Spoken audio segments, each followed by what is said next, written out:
What is up, sports geeks? It's your host Josh here, back with another episode today, joined by Alec yet again. Alec, how you doing, man? I'm doing great. How are you? I'm doing good. I got the setup here. You can see the signed Hutch jersey over here. I'm gonna get something for over here. Still debating on what.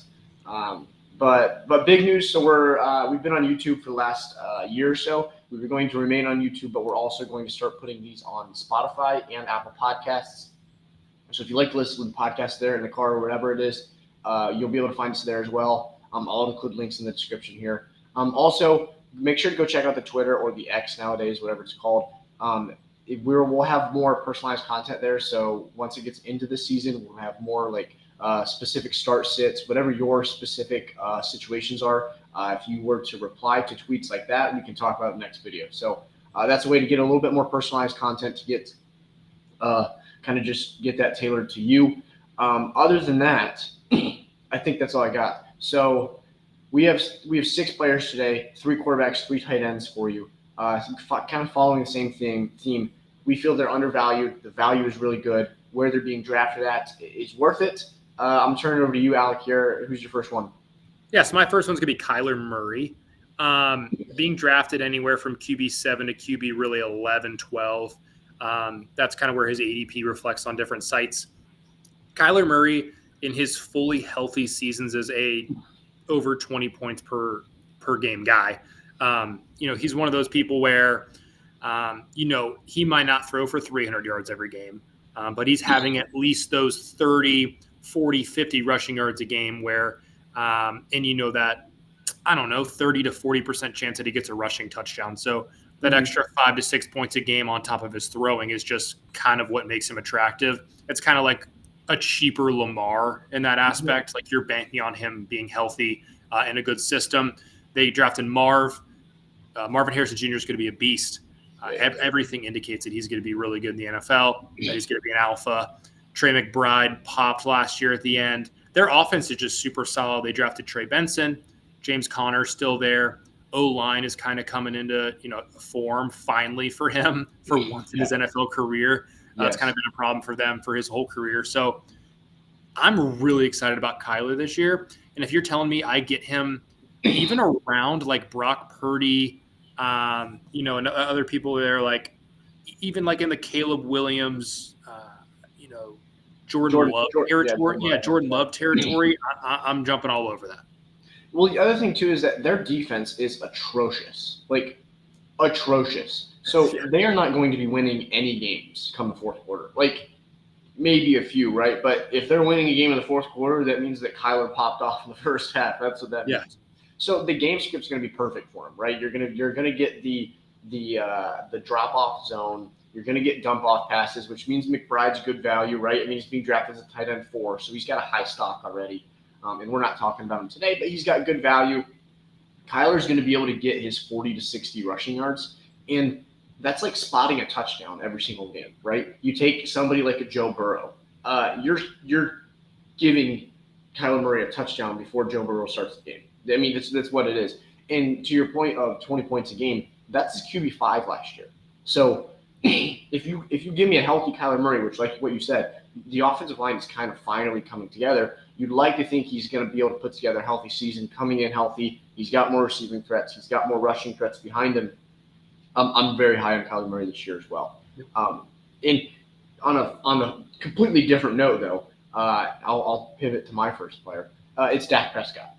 You talk about Kyler Murray isn't going to throw for 300 a game. Dak Prescott probably will.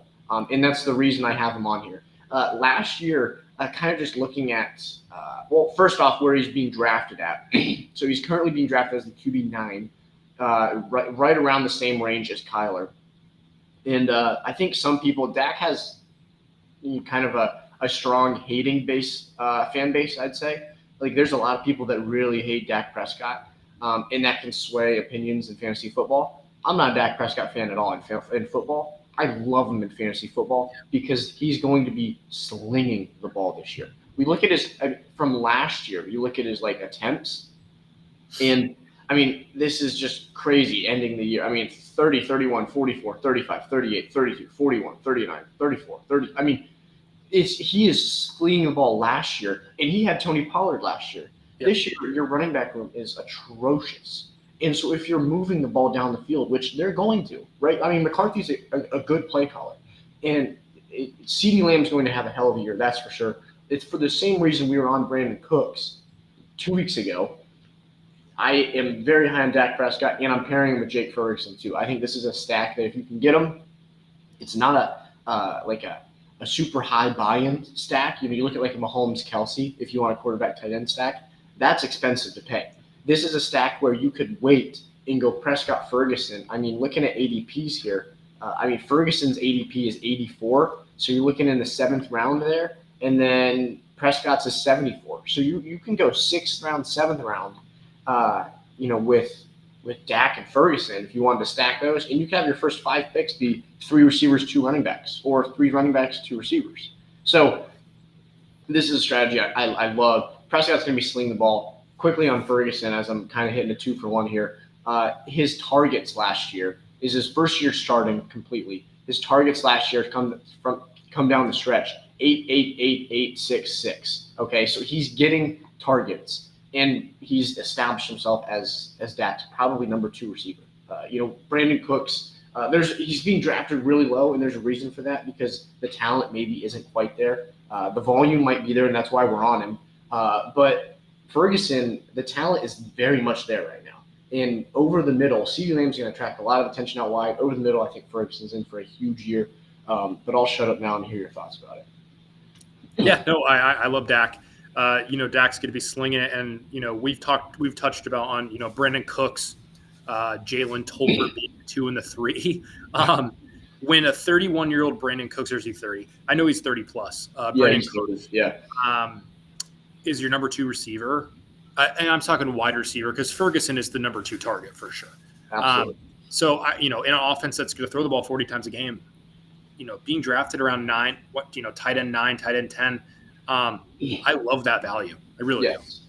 Especially in PPR formats, too. You think about the lack of rushing game, and I want to briefly touch on Ferguson's going to be the red zone target. CD's going to get his targets, don't get me wrong. Tight end, when you get in the red zone, that's tight end and running back territory. You don't have good running backs at all. It's going to be tight end territory.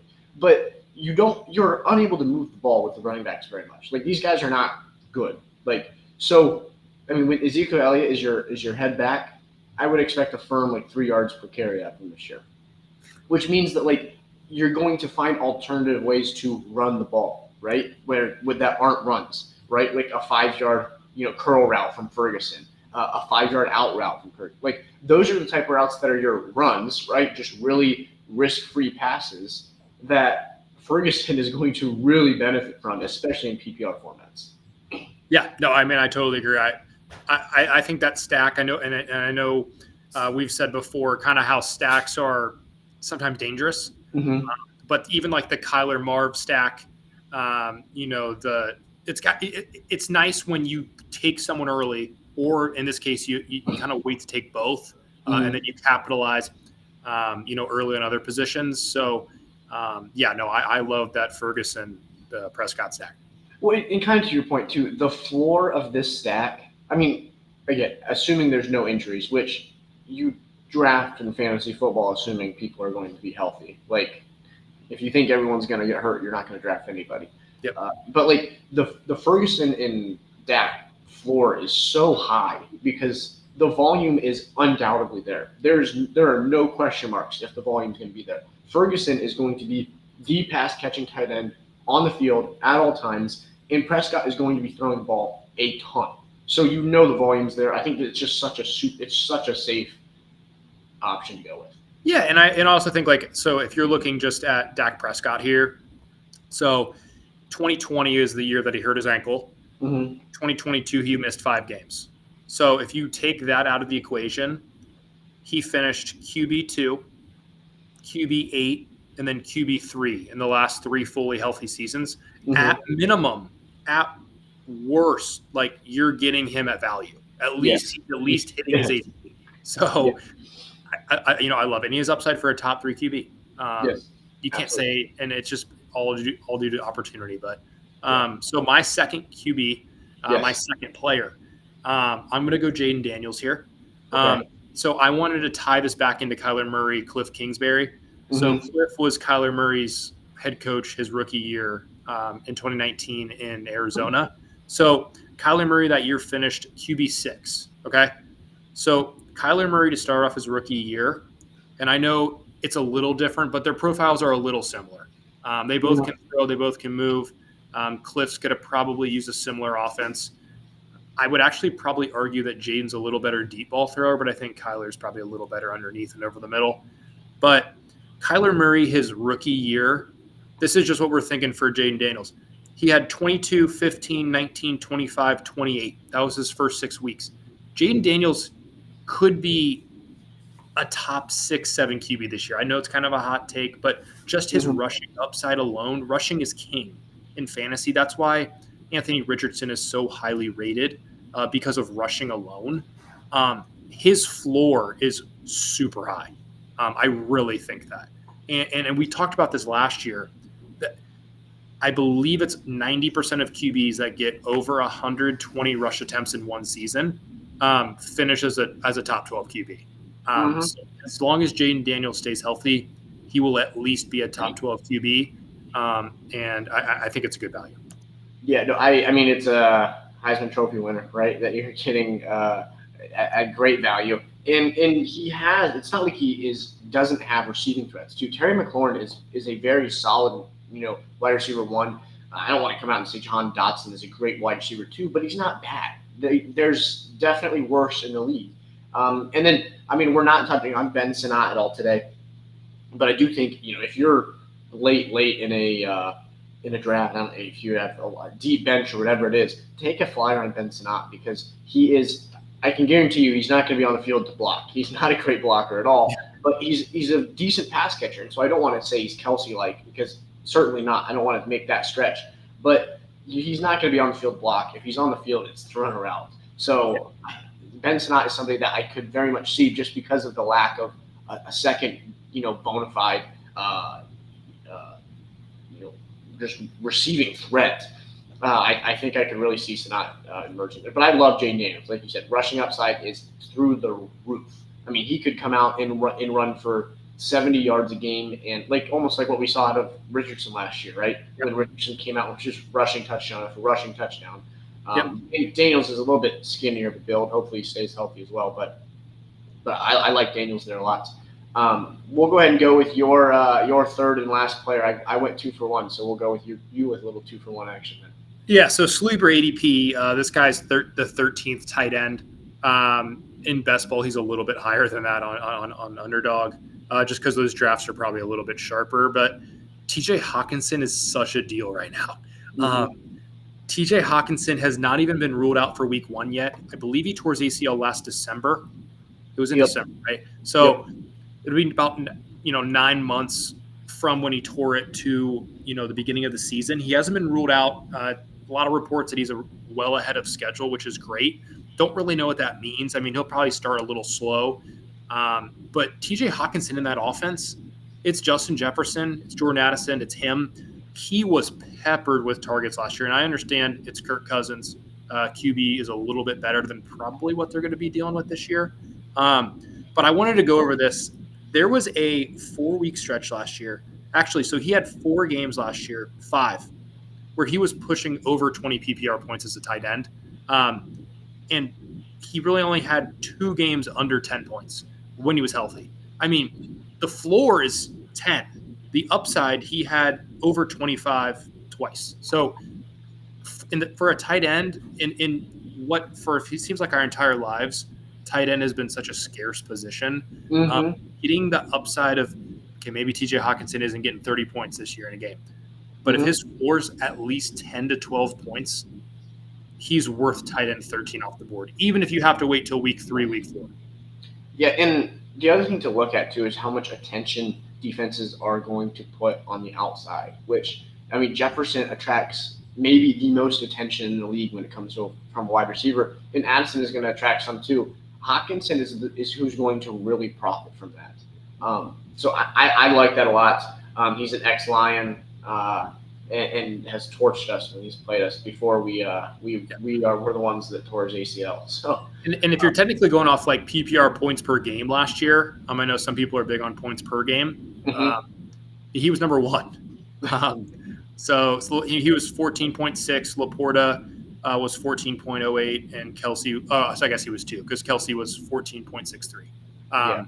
So he was 2 in points per game. So even if he's 80%, I'll take 12 points for my tight end spot at tight end 13. Yeah, no, I love that there too. So my final player, or our final player for the show today, is somebody who finished as the tight end 2 last year. And so you have the tight end 2 last year who you take away 2 of the top 3 receivers, and then you add in 1 receiver to replace those 2. So net is you take away 1 of the top 3 receivers. Same quarterback, same head coach, same system, and nothing's going to change with the chemistry between this tight end and the quarterback, and it's Evan Engram. I don't see a way. He's currently being drafted as the tight end 8 at 67 as his ADP. So you're looking at a 5th to 6th round tight end, which we talked about allows you to go running back, wide receiver, running back, or to have 2 of each before going after a tight end. And you still have a tight end with top 2 upside, clearly. I mean, we saw it last year, and I don't see where Trevor Lawrence's connection to Evan Engram is clearly just unreal. He loves throwing to Evan Engram. I mean, you look at the targets from last year. Yeah. You go 143. What's that? 143 targets. 143 targets. You look at and it's not like it's 1 or 2 games. I mean, you look at these. Week 1 he has 5, and then he goes 8, 8, 8, 8, 7, 7, 10, 7, 6, 8, 9, 12, 6 against Baltimore, 15, 6, 13. You are not. It's the upside is just crazy, right? If Brian Thomas is a bust, Evan Engram will finish as a top 3 tight end this year. I would guarantee it. So I mean, I don't think Brian Thomas is going to be a bust, but even if Brian Thomas is a stud, Evan Ingram's going to finish as a top 10 tight end. So if you don't want to pay the high price for the early tight ends, I mean, we just gave you 3 that are all really, really, really good value. Yeah. And you can be towards the end of your end of the tier. Yeah, and looking at just Evan Ingram's kind of stats the last couple of years, 4 touchdowns the last 2 years. I mean, he could be also in for some positive touchdown regression. Mm-hmm. With Ridley leaving, I know Ridley. There's that clip there. That there's that video of the what if Trevor Lawrence touchdowns that's been circling my feeds, and it's like all Calvin Ridley drops in the end zone. But I really do think that Evan Engram, looking at the 4 and the 4 could be for positive touchdown regression. Also, so 143 targets, probably not going to happen again if we had to put money on it. Year before, he had 98 targets, 73 catches, 766 yards, 4 touchdowns. He still finishes the PPR tight end 5.